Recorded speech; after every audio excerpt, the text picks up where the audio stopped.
Hello, we are back with another Keyframe coach with another review for Connor. So, thanks for sending this in, Connor. And Connor says, a man drives home from work and falls asleep in the process. This is my first attempt at a cartoony style. I'm looking for all notes. Thank you. Cool. So, let's take a look. I've done my notes previous to this recording, so I should just be blasting through those notes, and hopefully this won't be too long of a video, but let's have a look.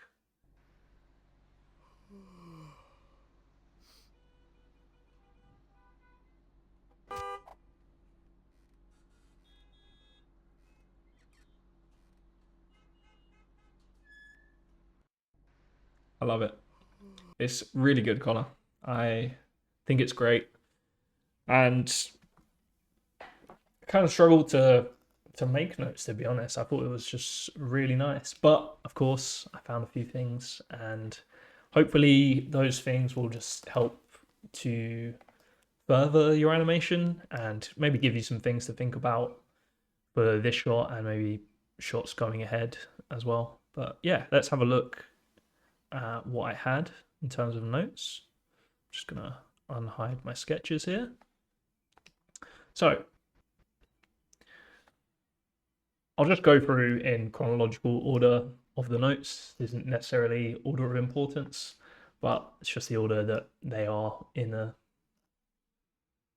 sync sketch. So first of all, I just feel like you could get a bit more connection through this. Let me turn on my laser pointer through this arm, just going into that hand, just so we don't have that kind of broken wrist feel to it. Especially if he's like tired and relaxed, he's not going to be doing some kind of like crazy effort breaking of the wrist there. So I just get it pretty, tired looking and undynamic. This isn't a draw over at all. I was just tracking the head between these two poses. So, sorry, from these two poses, this one and this one. So they don't change that much. Now, when I think of someone who's like really tired, they're just kind of they're almost trying to stop themselves from moving about. If I think about like Mr. Bean sketches, he's just sort of like obviously cartoony and exaggerated, but he's, I sort of think of like, and he's going all over the place. So I feel like maybe you could have this pose just a bit different. Maybe he's a bit lower, perhaps. Drawing with a laser pointer, so I have to do it all in one stroke. But maybe he's a bit lower, maybe a bit more in this region, or maybe when he comes over to this side, he can maybe be a bit further. So just a few things to talk about. He just feels like he's going from this pose, doing his big yawn, and then coming back to that exact pose. And maybe he would be a bit more like, and end up more over here.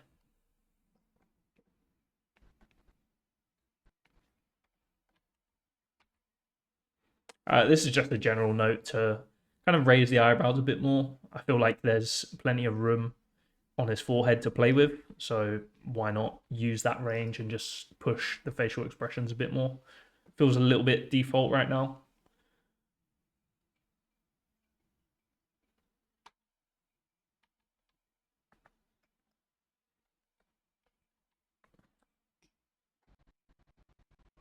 So when he does this big antic for the yawn, I felt like we were just feeling a bit locked in the body compared to the head. It kind of all feels like it just happens with the shoulders and the head rather than kind of getting a bit of involvement in that body to anticipate. So I just maybe rotate a little further forward with the torso and the root.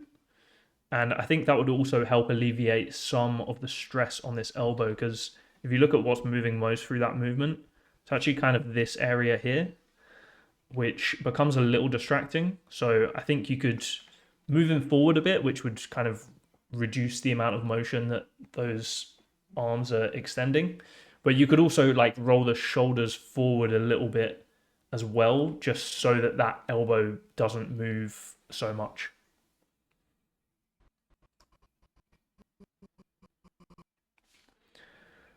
I thought maybe here you could have some like upturned brows. I feel like doing a yawn is quite a intense expression. You go, you kind of do these a bit more. You get a little furrowing in the brows, and yeah, I feel like it could be good to maybe just feel that. So they feel like they go in, but also they're kind of like compressing in and just doing this kind of reversal in the brows, which would be nice. Because they do feel very much like they're in this kind of, you know, default slash uh, shocked pose. Because this is a very kind of similar pose. If we look at this, it's a very kind of similar pose to what we have at the start in terms of the eyebrows. So to mix that up a bit, might be nice to just have those upturned brows, but I think it would also help with the intensity of that yawn.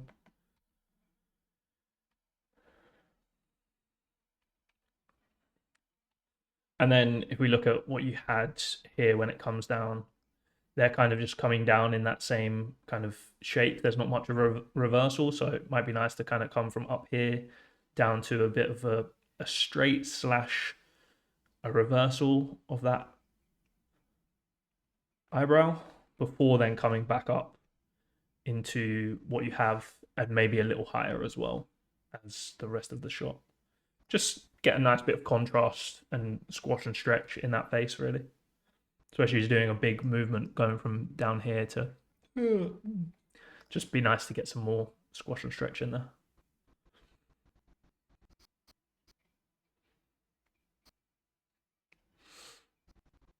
This is just a note to get a bit more connection between the wrist and the arm. So if I frame through, you can kind of see this moving quite a lot. And this might just be a polish thing that you're going to address, but it's always nice. Similar to when you're kind of adjusting, when you're doing like a body mechanic shot and you're doing like a foot that's on the floor. I'm going to turn that off, but if you got like a foot on the floor, you might kind of have a little adjustment as things, as the weight kind of transfers around, you'd get a little movement in that heel, just similar to that.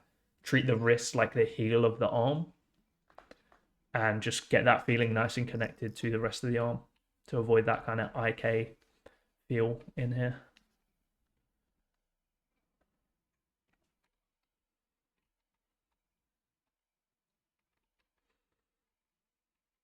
Got ease more written here.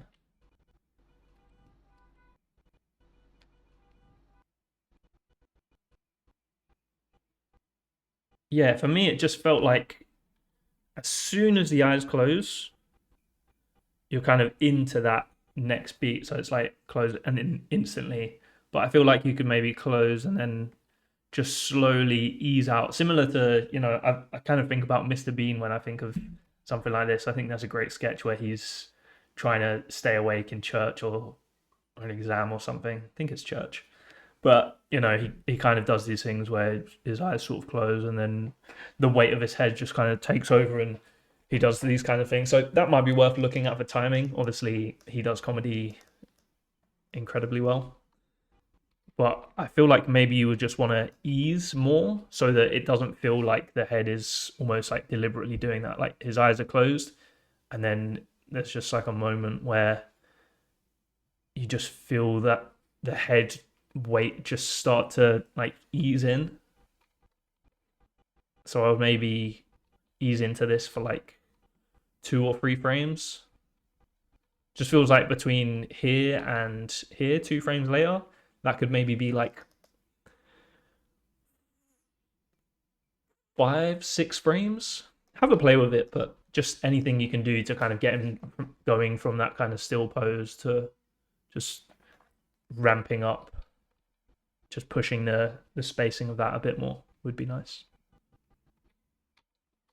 This is just a note for like whenever you open the eyes, just to avoid having any just plain white there. Always try and get just a little bit of pupil in there. And it will also give this effect of like the pupils kind of raising with the eyelids, which is quite nice. Just to make things feel more connected. And if you raise your eyebrows throughout, it will give you a little room here when you close your eyes to just compress down with the eyebrows a little as well, and maybe even just get a slight shape change in there. So it just flattens a bit when it compresses. Oops. And then as we come up, you can kind of then overlap and get a little bit of eyebrow settle in there as well. They just feel a little bit locked right now, like there's not a lot of eyebrow movement happening. I mean, there's a little bit, sure, but if you push that range, it just will accentuate that and I think help. Another note I added in here was maybe getting his mouth open here, so kind of felt natural to do that, and then when he comes up, just open his mouth there instead of later on. So it's almost like he's, you know, it doesn't feel. I mean, it feels natural to open your mouth after you close your eyes later, which is what you're doing here. But personally, I felt like you could maybe close the mouth again there. So when you're, I don't know, there was something about it which felt like everything was happening at the same time. And in something like this, you feel like you want things to happen super slowly. And that is almost like the anticipation for the big move. So if you see him kind of slowly close his eyes and then the mouth kind of opens, that's all like leading up to the big boom.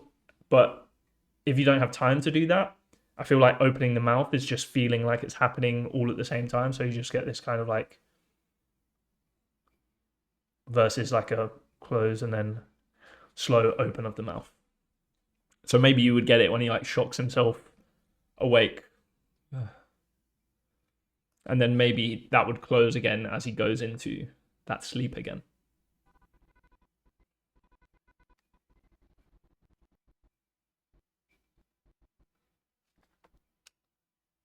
And I actually felt like you could lose a little more of the pupil down here.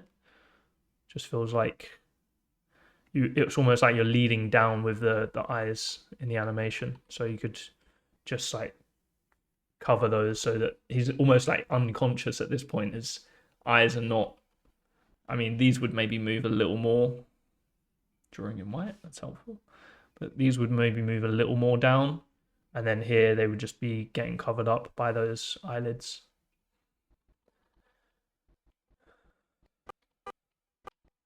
This is fun.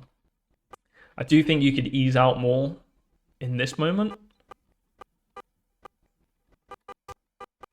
And especially with the arms, just kind of feel them like, just almost like losing grip and just like sliding down a bit more might help with selling the almost anticipation. Because an ease out is kind of an anticipation for a big movement, right? So the more ease you can get into this, the more anticipation you can get before that big movement, the more you'll read it and the funnier it will be. So whether that is, having more time, taking more time to open his mouth, or just taking more time to really, if we look at this ease,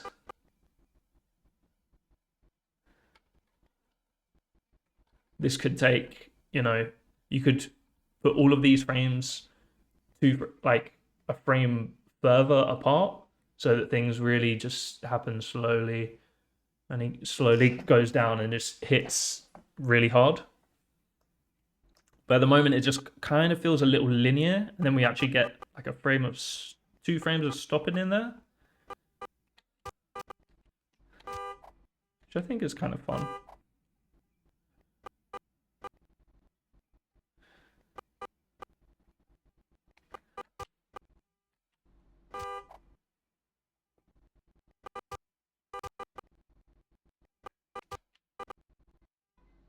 I mean, it does actually help the impact a little to have those frames of where it stops there. So it's almost like he's doing an ease into that to then stop and then just fall, which is kind of funny. I love that you got his eyes around the horn there. That's super clear and really nice.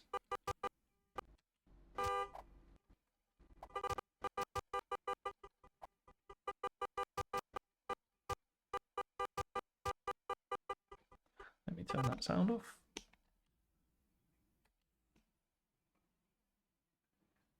So I feel like there's a few ways to go with that note. Sorry if I'm not being super clear on that, but essentially, the more anticipation, the more build up you can get in there, I think the better and the funnier this will read. But I don't want to go too far away from what you've done because I think it is funny, and I think it's a way of doing things, and I do think it does work and it is funny. I would probably put these eyes over here just to kind of match that arc that you have set up there.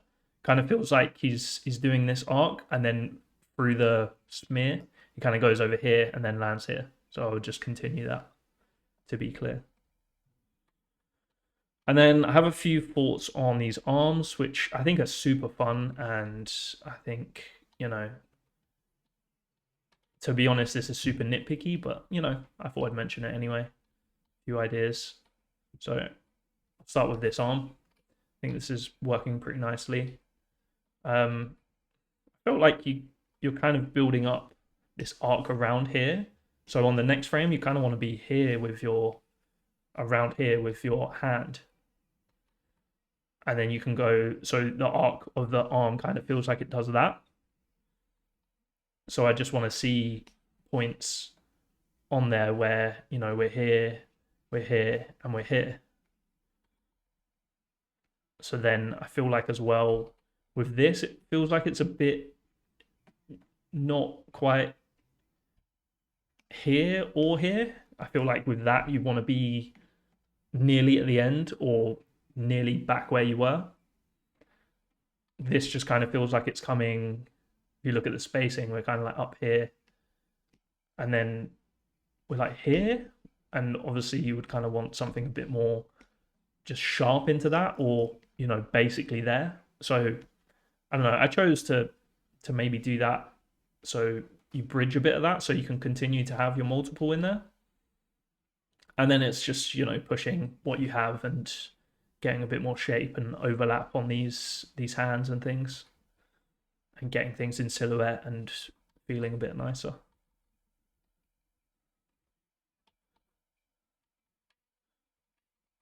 And I'll always try and lead with the elbow as you're doing mostly here, but just felt like you could maybe push that a bit there with the lead and then follow through, and then maybe through there it would continue to go up and settle like a woo.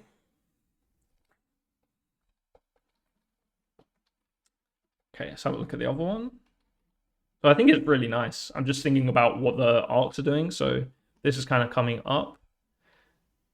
It's like you're lifting up to then go this way and then maybe around here before then coming onto the wheel. So I felt like if you were bringing the elbow down here, maybe you want to lead down with the shoulder a little more just to get things flowing a bit nicer. And then maybe get that elbow not quite inside of its silhouette so you don't get green there. I mean, it's not terrible. Maybe that's fine actually. And, you could literally put these arms anywhere throughout the whole path. So I'm just kind of guessing and trying to plus what you already have. But yeah, I would get these nice flowing shapes. And then probably push that S-curve a bit. It feels a bit like 90 degrees there. Probably just get a bit more flow through there. And then I kind of played with this a bit so that it doesn't feel just stuck down here. So, maybe this is maybe a bit too far on the spacing, but to me it felt kind of nice that you get this flow through the arms. Get this nice S shape happening.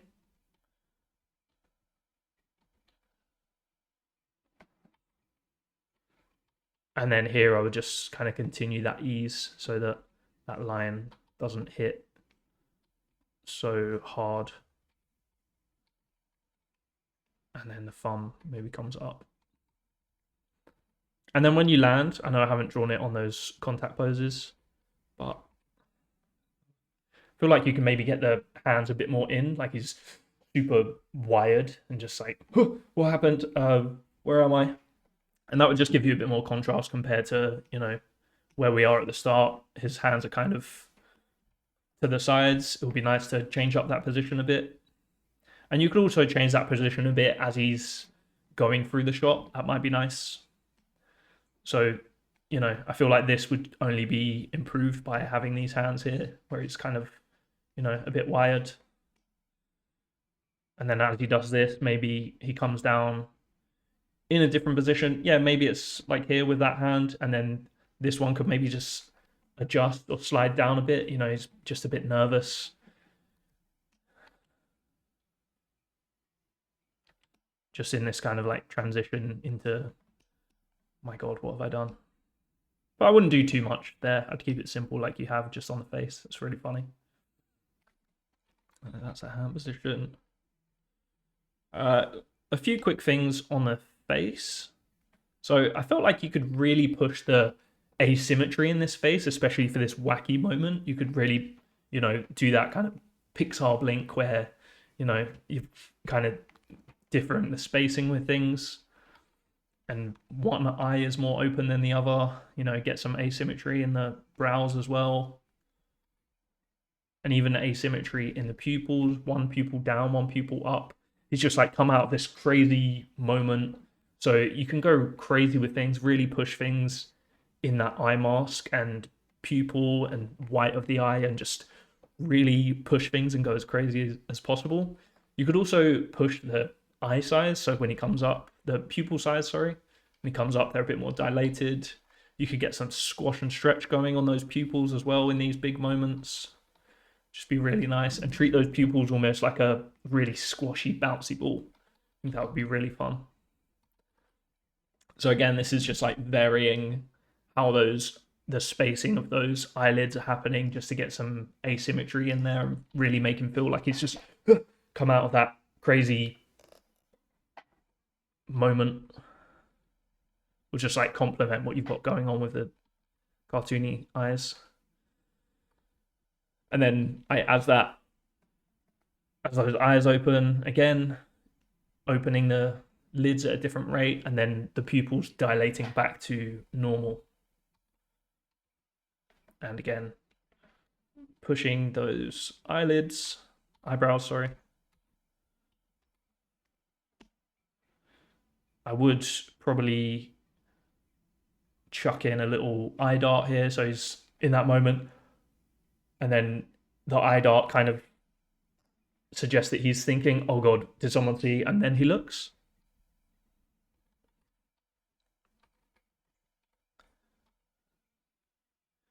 And then again, pushing those eyelids. I can't say eyebrows.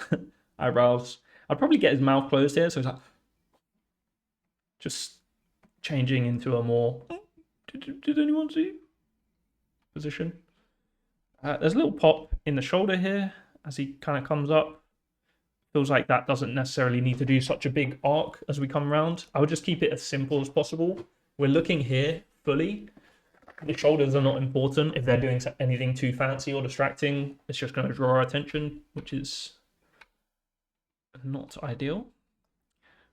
I think you could snap up that look as well. So he's kind of like, and then just as quick as possible, we want to be in that next beat and just be thinking about that.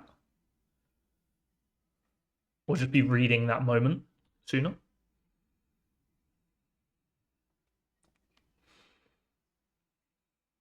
I think this is all super nice, really funny. Maybe some things to push.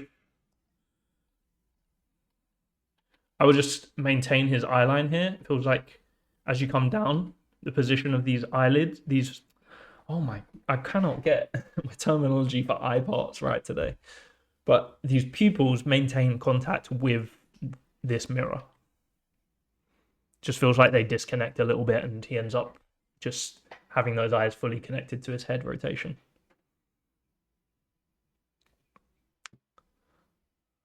So in here, feels like he's kind of looking back at what the driver is doing, I feel like it might be nicer if he kind of came up to the thing and he's adjusting it and he's looking at the mirror. So it feels more like he's looking at the mirror. So this is just having him like look a little bit lower. And then as he's doing that, I think like 7 or 8 frames later, maybe it has a little glance up to see, you know, he's looking at the guy at the back to just check again if anyone saw. But, you know, under the guise of adjusting the mirror. So it's kind of like adjusting, kind of look, adjusting. Because I did think about having him like look away, like he was self-conscious, but I actually think it'd be funnier to have him looking at the mirror and then like trying to look at like act like he's not looking back. I think that could be funny.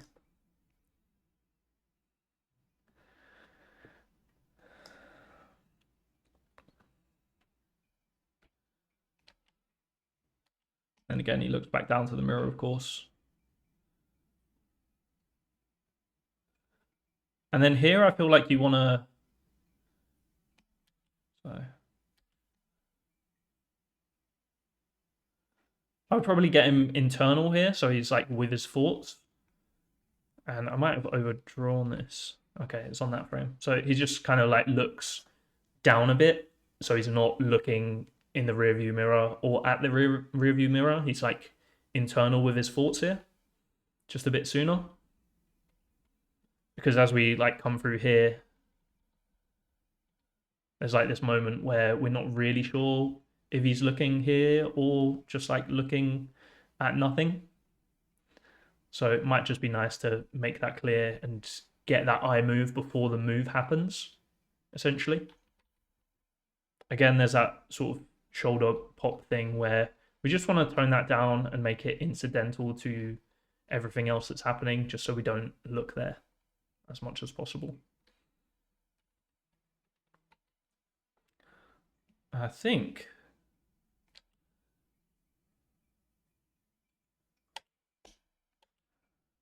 this is all working great.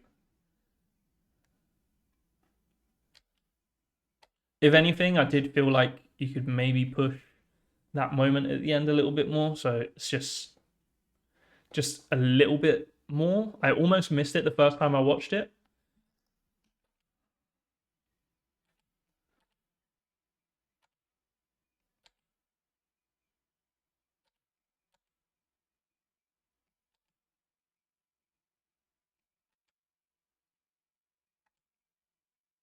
So maybe you could just like get a little bit of chest in there, or just something to maybe amp up that motion at the end where he's like driving forward. Because I think that's a really funny beat, and I don't want to miss that.